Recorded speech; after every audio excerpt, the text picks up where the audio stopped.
Good morning, everybody, and welcome along to a favourite of the GT World Challenge Asia Series. It's Fuji, and we're back in Japan for qualifying for rounds 5 and 6 of GT World Challenge Asia for 2026. My name is Ben Cosendurus. Sandy Stuvik will be alongside me in a few moments' time.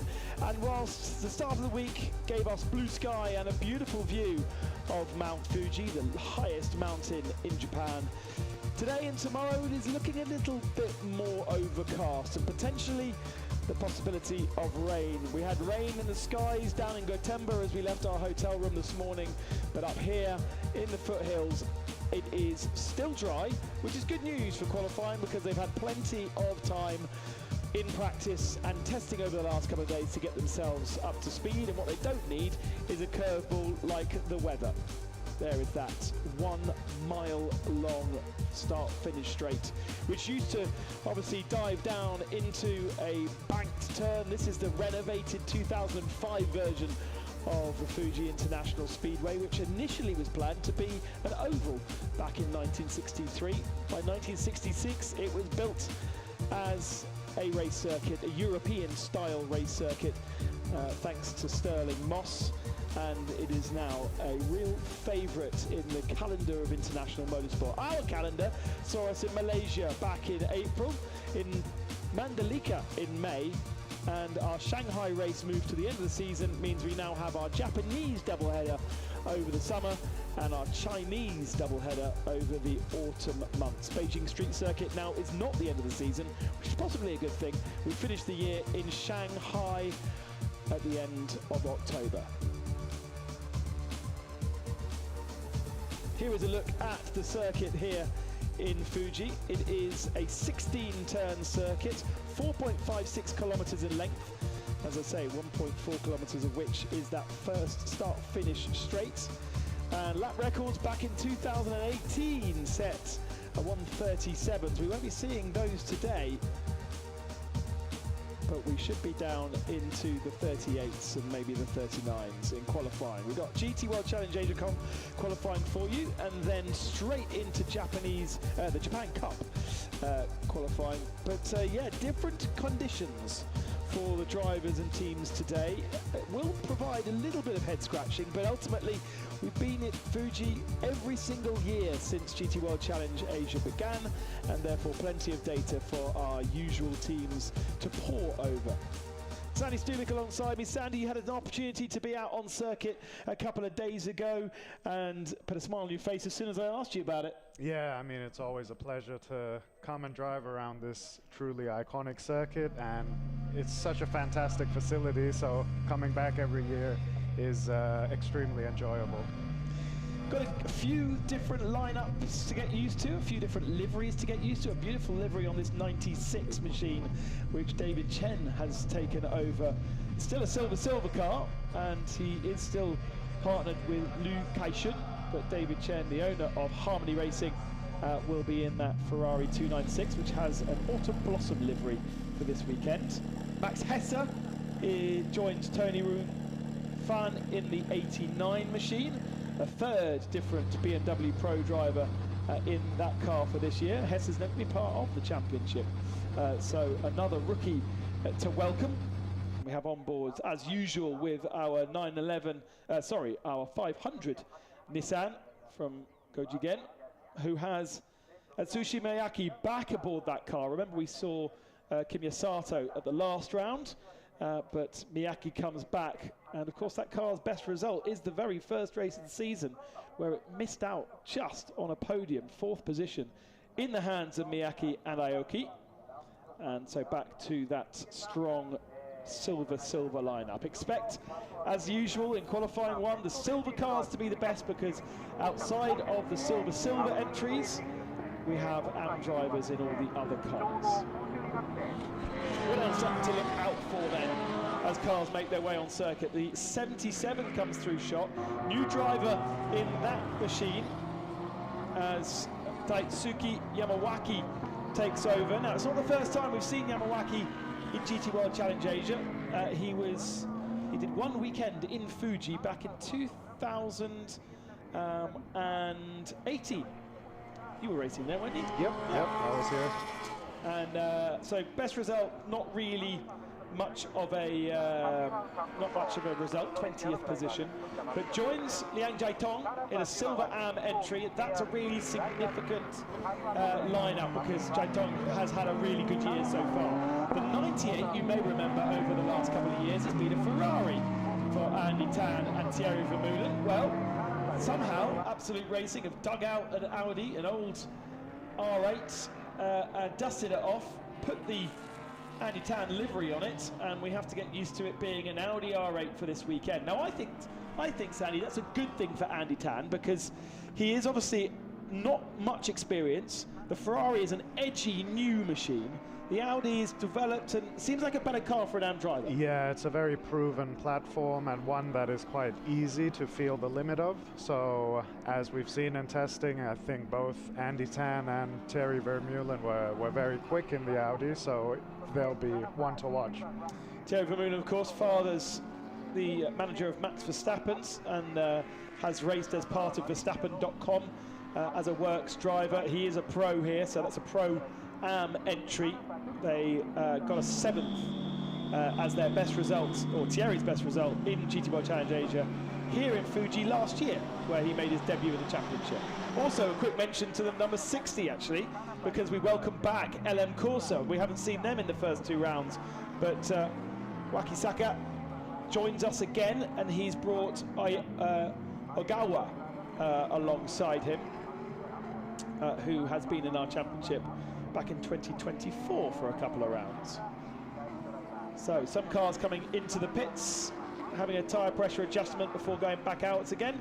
Others straight onto a lap, and here's a car to watch out for. Another new entry. We don't have the 918 machine this weekend, and that meant that there was a spare Porsche for the American duo, SRO GT World Challenge America, Kyle Washington and Tom Sargent. Now, Kyle Washington is American, Tom Sargent is Australian, therefore this will be a guest entry that will not score points because it doesn't conform fully to the regulations requiring an Asian driver. But they were fast, weren't they, Sandy? Yeah, yesterday Tom Sargent was really, really quick in that Porsche, so I'm looking forward to seeing what this combination can do in qualifying. If you don't know, Tom Sargent, a Porsche Carrera Cup America runner-up, and that gave him a North America factory seat, and since then has been a partner to Kyle Washington over in GT World Challenge America. He's also racing in ELMS this year and won the first round of that championship in a Porsche. So yet another works Porsche driver to watch out for. Kyle Washington getting up to speed. He was a professional ski jumper before he turned his hand to racing, but he is part of the Washington dynasty and therefore could sort of turn his hand to anything he fancied, including being a rocket man if he wanted to. Our championship leaders, though, never has a car or a lineup in GT World Challenge Asia had as many points going into round number 5. Thank you very much, Tom Hornsby, for flagging that one. They don't have as big an advantage as the leaders of the championship back in 2022, but they have a fair advantage, and they've had 3 podiums, 2 victories, 3 podiums, 1 victory, and they missed out on 1 podium by 1 position in Mandalika. So a really good start for Ron Huang and Alessandro Gueretti. Yeah, they've been an extremely consistent pair, and both of them are very quick drivers, so they've always managed to get that 911 Porsche up to the sharp end of the field. And we've got to get used to another new livery for them. 3 different liveries in 3 different races. I wrote down how you pronounce this one, but it's very familiar to everybody in Japanese motorsport because since 2010 the EVA Unit 1 livery has been used, and it comes from the Eva Gelong, I think is how you say it. Eva Gelong Racing. The AM entry, very, very fun. Now, I don't know if we saw these guys last time out, the 22. Yes, we did, of Liu Hangcheng and Wang Xiongwei. Very, very strong in the opening weekend of the year in the AM category. And they come over the line. And of course, this is obviously AM qualifying in general, if we ignore the silvers. They should be well up there. There are 5 AM category cars this weekend, so a nice strong AM entry. And is that Nissan pulling off with an issue? I think it might be, you know.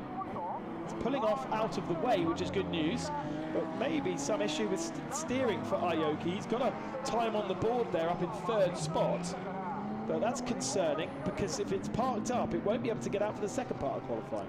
Yeah, hopefully they rectify that issue and are able to continue in the qualifying. Let's look at Anthony Liu finally taking a victory last time out in Mandalika after waiting, what was it, 2 years, I think, since his previous victory. And so Liu back into the championship fight. He's got his usual teammate alongside him this weekend, Dorian Boccolacci, back with the team, but Boccolacci yet to have a victory to his name.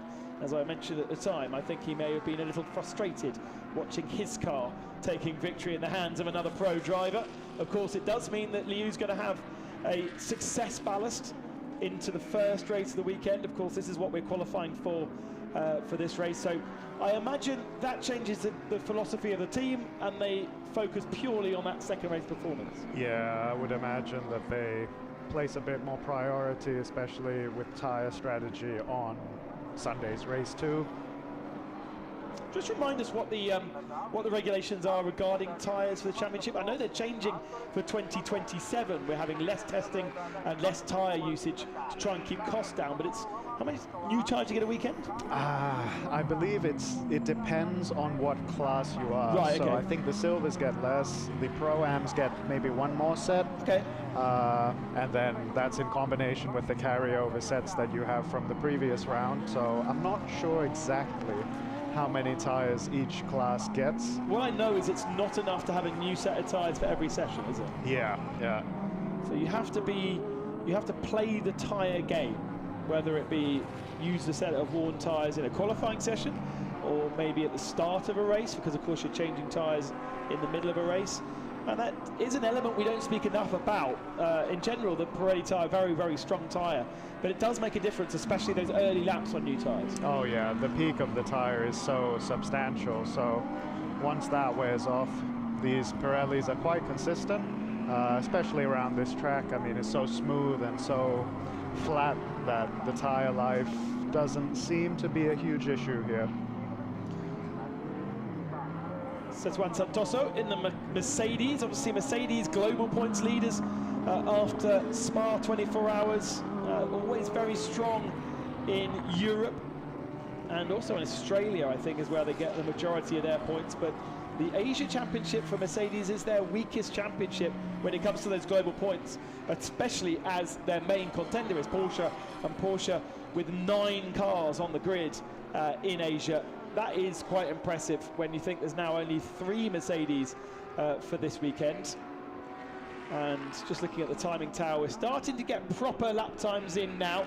Adley Fong goes to the top of the times with a 39.15. Now, we're not watching Adley at the moment, but he has a story to tell because he will be on his own this weekend, joining Akash Nandi as a single driver entry in the silver class. Unfortunately, Jay-Z not being able to join him very last minute, actually. And so Fong having to slightly adjust. That's a bit of a challenge for him. Yeah, definitely, and it'll be interesting to compare the 2 solo drivers, especially over a long stint, and see how they do. Okay, so the 500's got himself somehow from the end of pit lane back into his box, which is basically underneath us at the start of pit lane. So not entirely sure how he's managed to do that without going backwards up pit lane, which I'm not sure is allowed. Hearing from the gallery that it might be a puncture for that car. If it is, that's an easy fix, but didn't require them kicking it. Maybe the rim is stuck on a bit. It is a puncture, yeah. But yeah, as you're rightly saying, Sandy, they can't get the rim off. And a kicking is not enough. They might need a bigger hammer. Poor rim. Well, at least if they can get it fixed. I mean, the time is tumbling now. He's down to 20th position. Desperately trying to get this car out before the end of this session. I'm not sure that's going to be possible. But I presume by driving on the rim, that's what happens to the tyre, right? It gets stuck. Yeah, especially with no tyre to dampen any of that. I mean, it would have really... Another AM combination. We welcome back David Chipto Bianturo. Remember, he gave his Ferrari over to Sean Galal back in Mandalika and was at the circuit, but chose not to drive alongside Sean. They managed to fix that, patch that car up after Sean binned it. And we've got David Chipto Bianturo and Christian Colombo back in that car 75, battling for Asia AM honours. And that, you go, well, hang on a second, what's that livery? Yeah, I know, not another livery, but a really curious story for our never champions, but should have always been close. Wei Lu has decided to go black. So not only is that not number 4, and Wei Lu is raced as number 4 since he began racing in the championship. He only did one single event, I think back in 2018, where he was a guest racer for Phantom Global, and he wasn't in a 4. He's been in a 4 since. He's raced number 4 in all different championships, and he's decided that he will not be 4, and he will not be purple any longer. It's still a livery because it's still got sort of stripes on it, as you can see, but he's chosen to go number 11, and he's chosen to be black. I quite like it. It looks very smart, I think. Something to do with luck, apparently. I know the Italians don't like purple. It's considered an unlucky colour. I didn't know that it was felt the same way in China. Either way, Wei Lu is now black and number 11, and he has Lauren Heinrich this weekend alongside him. Good news for the Nissan. Lauren Heinrich is new teammate as Picariello, not with us this weekend. I don't know where Alessio is this weekend. There's no GT World Challenge Asia racing, Europe racing. Either way, Lauren Heinrich with us, and there's one very ruined tyre. Properly cut, isn't it? Wow. Yeah. Must have just instantly deflated. Yeah, maybe pressures were low and he took a curb or something like that. Hopefully they can get out and get a time. It's going to be very close. It's going to be very close. So silver drivers have risen to the top of the standings, as you would expect. David Chen, returning, is on the pole position right now for Harmony Racing, which is great news. Just half a tenth of a second ahead of Chen Kung Fu, that's Frankie Cheng. And then Adli Fong in 3rd, Akish Nandi 4th, which means we are missing, yes, we're missing one silver driver, we're missing one silver car, and that is the Nissan. So in Pro-Am, and the rest of the AM, and leading the AM category, I suppose you could say, Anthony Liu in 5th, Ron Huang in 6th, and then 7th is the climax run Lily Chow, Mercedes, which is a silver AM entry. But that is the AM driver in that silver AM entry. No purple sectors now at the end of the session.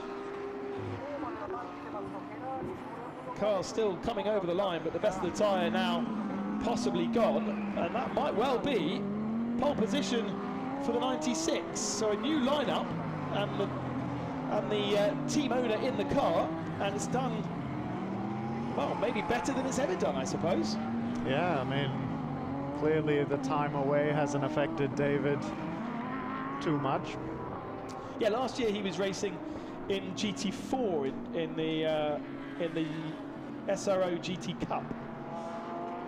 Here's Kyle Washington down in 24th position, 3 seconds off the pace, but not sure we're going to see much improvement from him on this lap. Maybe David Tipto Bantioro will improve. At the moment he's last, actually. But there is a new livery of the 96. Doesn't it look beautiful?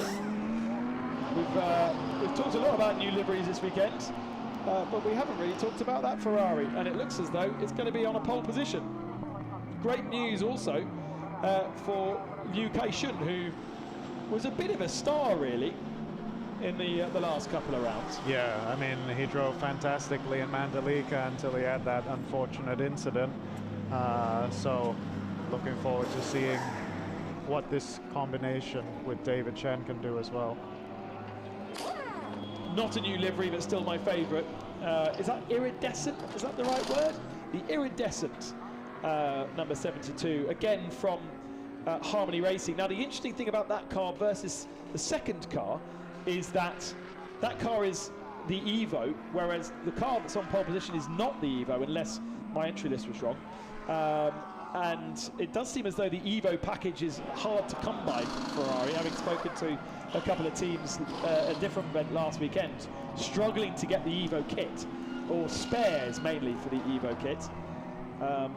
And so it's because it's a new evolution, it means a lot more learning for Harmony Racing, and they're struggling with that 72 car to really get on top of how it needs to be set up. And they can't just take the setup from the 96 and translate it. Right, on board with the 500.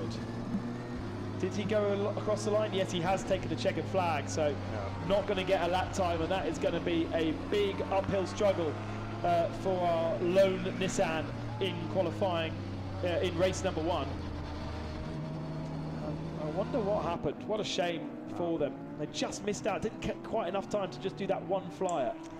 Yeah, at least the car is okay, and they can continue in qualifying 2 and hopefully secure a better position for Sunday's race too. Problem is though, qualifying 2 has all the pro drivers in it.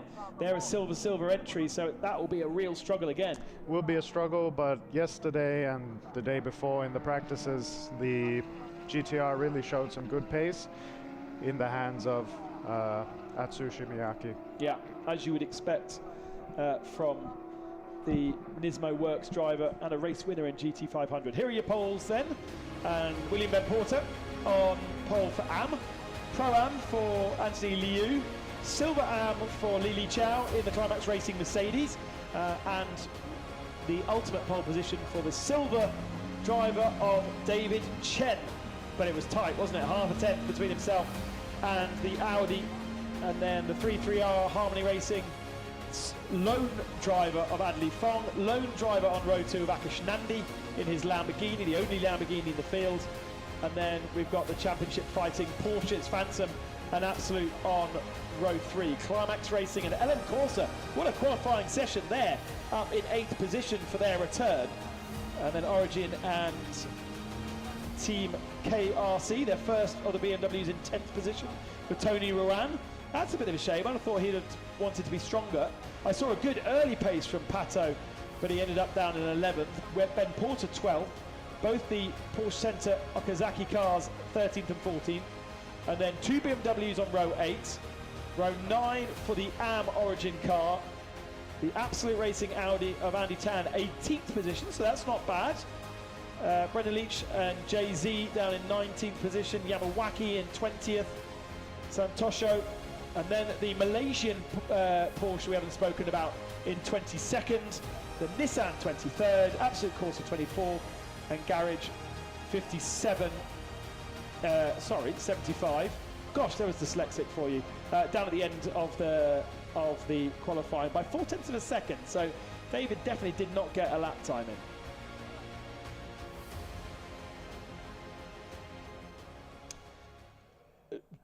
Surprisingly, cars straight out, ready to go. I'm not sure. Are they worried about the weather, do you think, Saturday? Maybe. I mean, there are some clouds looming. It doesn't look like any rain is falling, but maybe the teams just want to hedge their bets and get a lap in early.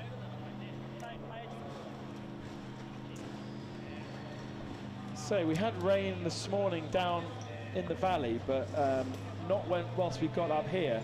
Still seems to be some concern on this front left corner. I wonder whether the tyre was cut by something. Maybe, or maybe the tyre as they were rolling it back down pit lane might have damaged something else, but clearly something not right with that GTR. Alessandro Gueretti on the pole position, let's say. Clear track ahead of him. Just 4 starts in GT World Challenge Asia, and he's had a win and a third, a fourth and a second. A winner in Super Cup, a winner in Asia, a winner in France. He's an absolute star for Porsche. Might be an Italian name, but he is French by nationality. another young, charging Frenchman who recently experienced the Spa 24 Hours for his first time and absolutely adored it. Took him a while to get into the idea of endurance racing. I sat with him at the Malaysian 12-hour race back in December last. Was it December last year? Yeah, it was. And he was like an excited little child throughout the whole 12 hours. Every overtake, every pass that he was watching, even though he was supposed to be driving in it himself, he was on the edge of the sofa, and everyone was sort of basically laughing at him because the energy for the whole 12 hours to be able to do that. But this, more akin to a sprint race, really, isn't it? You know, we're racing for an hour, but these pro drivers, 25 to 35 minutes in the car, they can attack it like a Supercup race. Yeah. Yeah, I mean, with the 1 hour format, it's basically full push all the way to the end. A sprint, as you say. Can't quite see what is behind Coretti. We will open the fast lane open really early. Usually the fast lane opens 3 minutes before the green. 3 or 5. Oh, it is a great livery. I was going to be a bit negative about losing the purple, but I have to say, it really does look great from close up, and it isn't just being left as carbon. That maybe that would be even better if it was just those lines on carbon. Yeah, true. Lauren Heinrich aboard that car. Watch out for number 11, because obviously Heinrich with us before. He's done 3 rounds of the championship back in 2024. He's won the opening weekend that he joined us with Lu Wei, and he's won a lot around the world. One of the best GT3 drivers that's been moved into hypercar. Let's go down to Hana for the first time in pit lane. Congratulations on a brilliant qualifying pole position. Welcome to Japan, first of all. How are you feeling? Well, I felt great after the run I just did. This marks my return to the championship since last year, and wow, such a great feeling. With second only 0.05 seconds away from you, how confident do you feel going into the race? Well, to be honest, I always knew this championship, the level of drivers and teams are very high, so the close gap is expected. But honestly, before going out, I never thought it's in the bag. I just said, okay, everybody is so close. I need to find a good position on the track to get a clean run, and luckily I did. Maybe as a driver, I always say I could have improved a bit here and there, but nevertheless, still happy with the pole. Very happy. I think you did a fantastic job. Good luck in the race today. Thanks. Great to have David Chen back with us in the championship. His best result, by the way, Buriram 2019, where he was on the podium. And we've seen him sporadically throughout the years, of course, because team owner of Harmony Racing, he has sort of an open seat as and when available. Obviously, he'd rather be earning the money of a driver bringing some coin to the team, but if that's not possible, then he's supporting Liu Kai-shun, who's a young driver, who's only been in the championship for 2 weekends, comes out of Super Trofeo, and it's a good boost for him as a young driver too. Yeah, definitely. Having the and actually it's Liu Kai-shun, who is the fastest man on circuit right now, already pushing for a fast lap time on this first attempt. Akish Nandi rolling through the chicane at the back of the circuit, again in that car for a second session, because he doesn't have a teammate. Well, he does, but the teammate's sitting next to me. My teammate, I stole him. Yes. And so a bit more of a challenge, obviously, for those silver drivers in this session. Boccolacci sitting in the pit lane. There's Lu Wei watching Lauren Heinrich, who left the pit lane late, so he'll be later on out on circuit.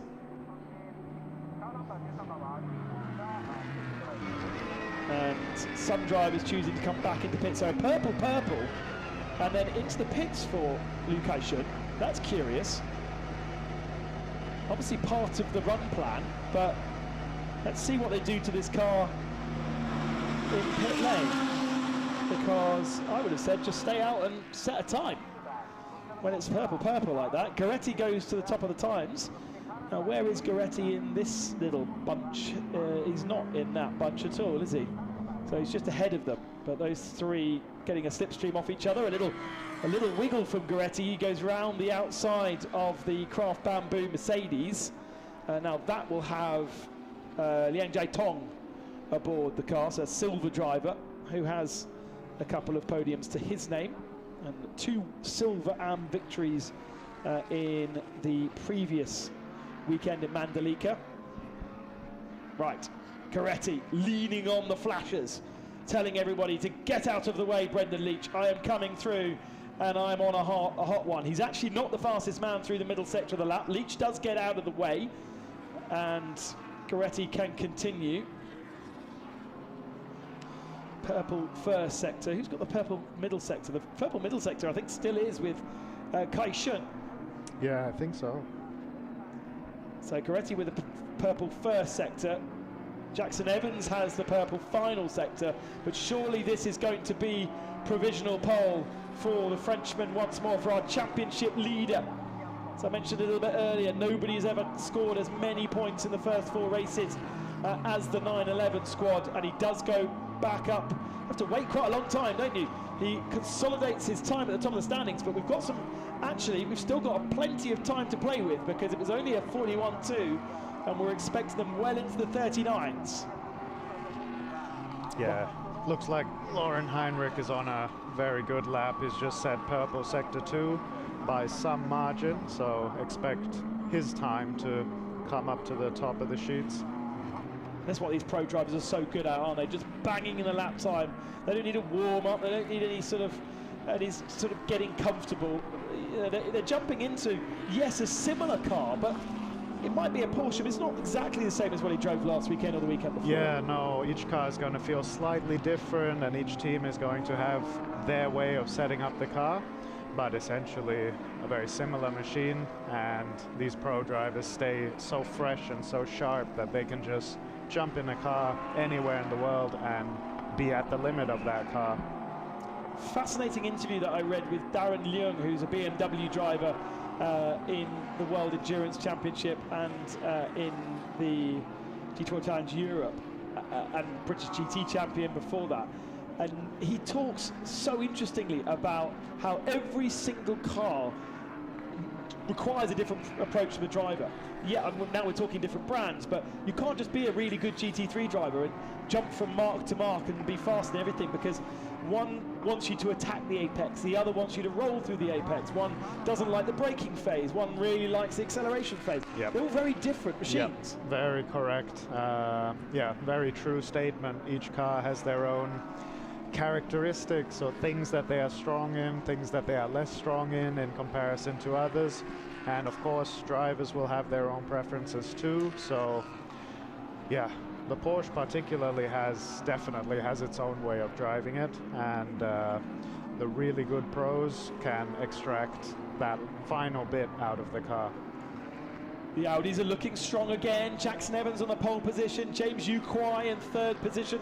We were just watching Terry Vermeulen come through shot. He'll complete his lap time soon. He's 8th right now, but that should be an improvement from him as we now pick up Lauren Heinrich through the final turn towards the line. We have to wait a long time before they cut the beam, but could this be a pole position for the number 11 for race number 2? We still wait, we still wait. There is the line, and he does a 38.2, so only just ahead of Elias Sepanen in the Mercedes. So Mercedes looking strong here in Fuji. Yeah, Mercedes has been looking very strong in all the testing sessions we've had so far. Again, another of those cars that is compliant, is a nice car to get in and drive. Yeah, especially for the AMs. I mean, I think the AMG is hailed as one of the, I don't want to say easy, but one of the most accommodating cars for an AM to jump into and be pretty quick. Watch out for Goretti, could be back up to provisional pole here in the 911. Hesse comes over the line, only 11th position for the BMW. There is Brendan Leach, who gets the pole position in the Ferrari, but we're waiting on the 911. Goretti's gone into pits, so Goretti will not complete that lap. That's a surprise because it was really, really strong. And we have Brendan Leach and Adley Fong, Ferrari front row lockout right now with 6 minutes remaining. I guess we're expecting 911 to come in and come back out again, but curious to see them coming in when nobody else does. Yeah, maybe they're opting to take another set of tires like we saw them do at Mandalika. Yeah. Just to ensure a bit more track position as we see the 15 sliding out of turn 14 there.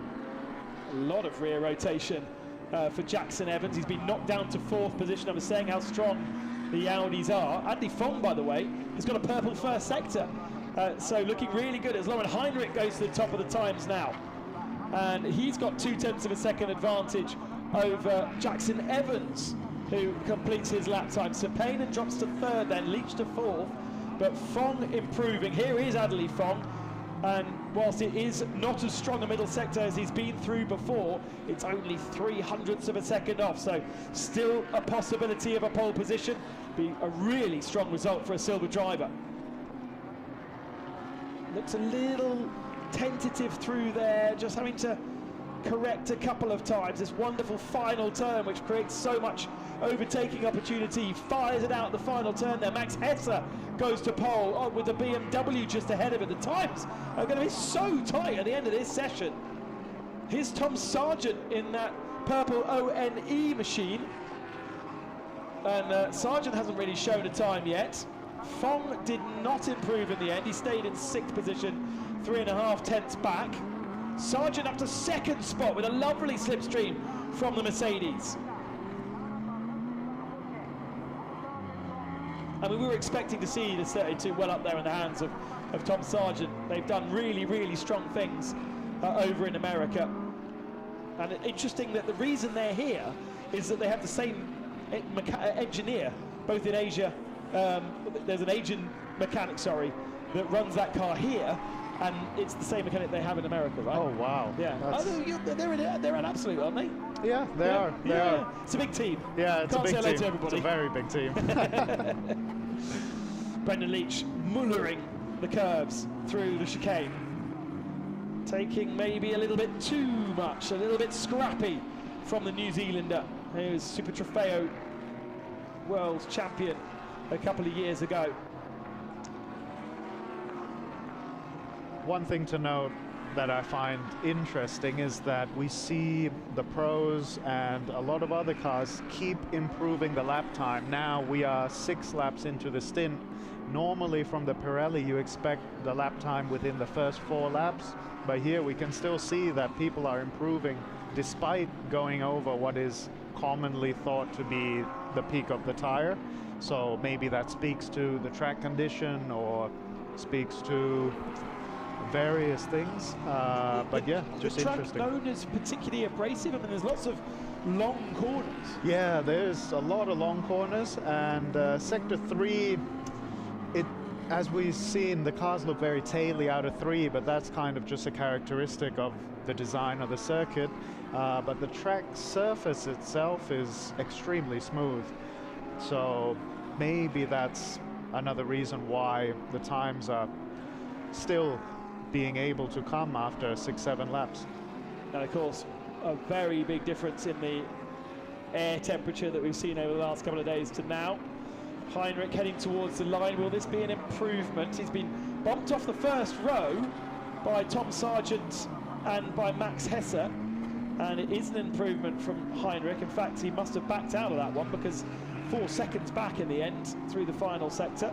We follow Brendan Leach, who obviously feels as though in his mini sectors on his dashboard he's still got the possibility of an improvement. He's been bumped down to row 3 in that Ferrari, but he's got Max Hesse to follow ahead. Now, is he close enough to pick up a bit of a slipstream? I'm not sure he is. Of course, these cars so aero dependent these days, he might actually be having some aero wash from the BMW when he dives towards pit lane. Max Hesse is going to complete his lap with 1 minute and 30 seconds remaining. And maybe Tom Sargent might steal the pole position from him. We've got a green middle sector from Sargent. Leach comes into the pits. Just the second car to do so in this session. Remember that we saw Goretti come into the pits, so he might be developing into a very late charge. Sargent towards the line. Is this pole position for the 32? No, it's not. Just, again, as Sandy said, wouldn't expect at this point in the session for times to be improving, but Heinrich has a purple.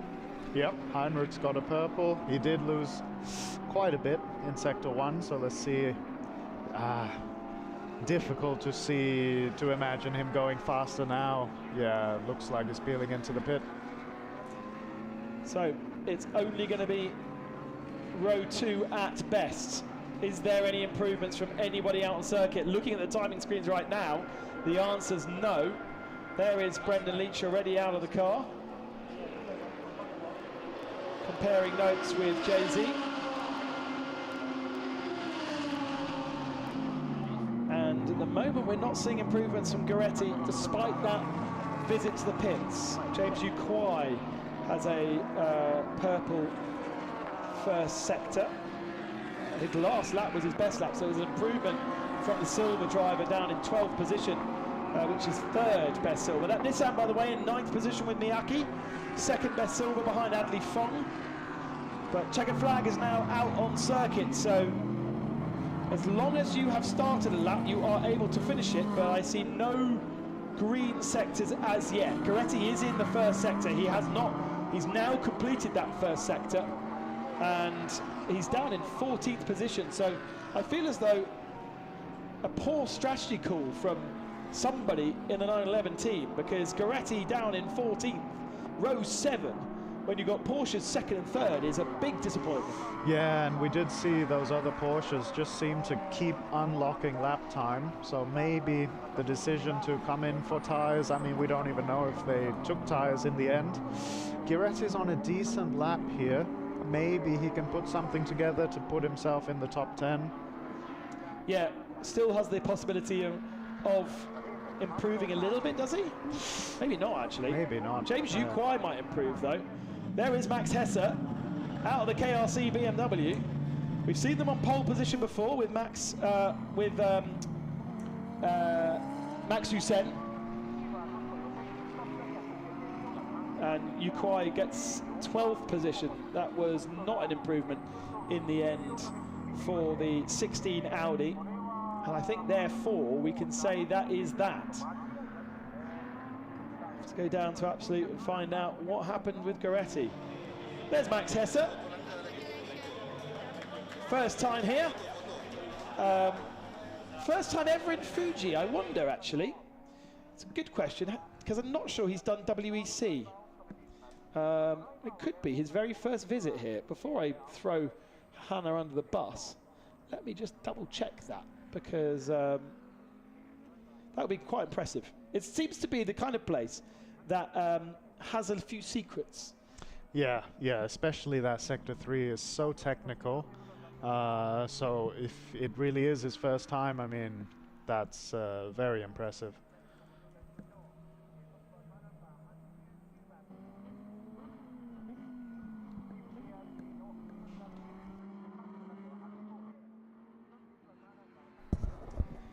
There is Goretti then, finishing his lap time, but no improvement, and certainly a disappointment. The clouds continue to sit over Mount Fuji. No pretty views today.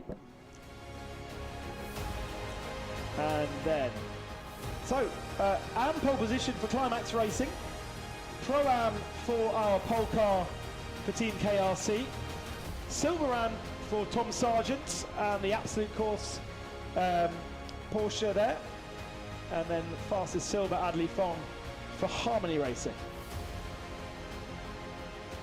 And just 0.02 of a second separating our front row.